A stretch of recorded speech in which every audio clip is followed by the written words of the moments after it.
नमस्कार, श्रमिक मंत्र न्यूज में आपका स्वागत है। आप श्रमिक मंत्र न्यूज देख रहे हैं और मैं आलोक शर्मा एक बार फिर आज की मुख्य खबर लेकर हाजिर हूं। पूरे कांग्रेस पार्टी के तमाम राज्यों में हम धरने प्रदर्शन भी करेंगे। हम सड़क से लेकर संसद तक इस लड़ाई को लड़ेंगे और नेशनल हेराल्ड के मामले में हम गृह मंत्री और प्रधानमंत्री दोनों के इस्तीफे की डिमांड करते हैं। सर, क्या लगता है इस योजना को बदलने का एक जो मसला है, क्या लगता है कि महात्मा गांधी का नाम, जिस तरीके से जवाहरलाल नेहरू जी का नाम, तमाम इन बड़े नामों को जो है वो खत्म करने की कोशिश जो है वो की जा रही है? देखिए, ये केवल एक छोटा सा पहलू है जिसके ऊपर बीजेपी बार बार देश को ले जाना चाहती कि नाम परिवर्तित। वो छोटा सा पार्ट है और वो जग जाहिर है कि आप राष्ट्रपिता महात्मा गांधी को पसंद नहीं करते हैं, आप उनसे एलर्जी करते हैं, उनकी योजनाओं से एलर्जी करते हैं, पर ये छोटा पार्ट है। इससे कहीं बड़ा पार्ट जो है वो है कि समाज के अंदर जो पिछड़ा, दलित, जो लास्ट पायदान पे था व्यक्ति, उसके रोजगार को छीन रहे हैं आप। ये योजना समाप्त हो जाएगी कुछ दिनों के बाद। तीसरा जो बड़ा परिवर्तन है वो ये है कि फेडरल स्ट्रक्चर को आप तोड़ने का काम कर रहे हैं,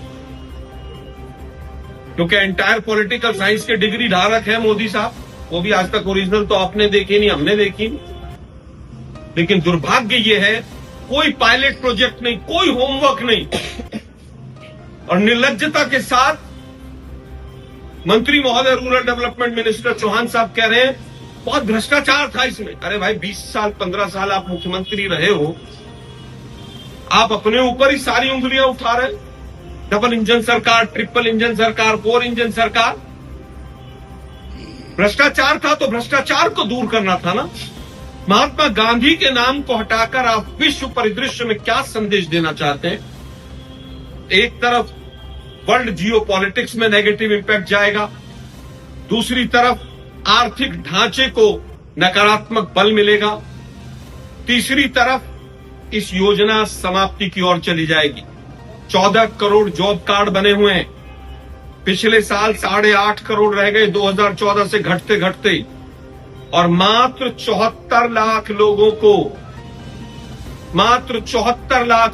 को रोजगार मिला, और 100 दिन मात्र 7.45 करोड़ लोगों को रोजगार मिला। 100 दिन। आप बात कर रहे हैं 125 दिन की। अरे भाई, आपके राज्यों में मैंने अभी बताया, बिहार में 37 दिन मिला है पिछले साल एवरेज, गोवा में मात्र 24 दिन। आप 125 दिन की बात कर रहे हैं, आपने 2 महीने निकाल दिए, तो बाकी के जो 10 महीने बचे उसमें 125 दिन कैसे देंगे आप?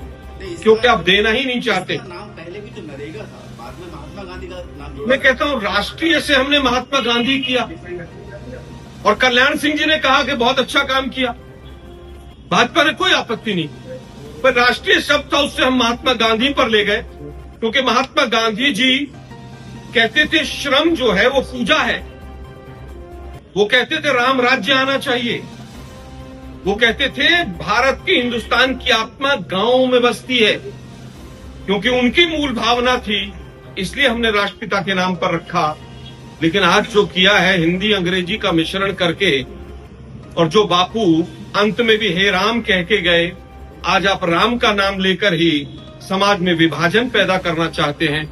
मर्यादा पुरुषोत्तम राम भी दुखी होंगे इनके काम से। समय समय में तमाम तरह के मुद्दे उठाते रहते हैं, लेकिन उस मुद्दे को जनता तक पहुंचा नहीं पाते।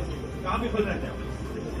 देखिए, जनता तक पहुंचाने का हम तो प्रयास करते हैं, अब मीडिया के साथ ही कितना पहुंचाएंगे कल हम सुबह देखेंगे।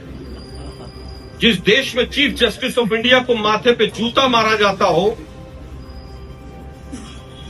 और हिंदुस्तान का मीडिया 11 साल 12 साल में देश के प्रधानमंत्री को एक चिट्ठी ना लिख पाए कि आपको प्रेस कॉन्फ्रेंस करनी चाहिए, सारी जिम्मेदारी विपक्ष की नहीं है भाई। मीडिया भी विपक्ष का हिस्सा होता है।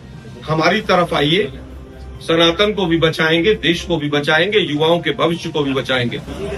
एक सवाल आपसे, सीएम धामी का पीछे बयान आया था कि किस तरह से बिहार में कांग्रेस ने सफाया कर दिया, उत्तराखंड से ऐसे ही सफाया कर देंगे। देखिए साहब, वो तो पिछली बार उन्हीं का सफाया नहीं हो गया था।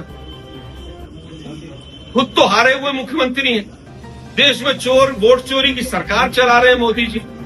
हम तो साफ करें, मोदी जी भी बनारस में हारे थे। इलेक्शन कमीशन ने धांधली से जिताया है, 2 घंटे काउंटिंग बंद रखी। अब धामी साहब भी क्या बोलेंगे, उनको माल भेजना होता है दिल्ली, भाई वो कुछ ना कुछ तो बचाव करेंगे। देहरादून से श्रमिक मंच संवाददाता की एक खास रिपोर्ट।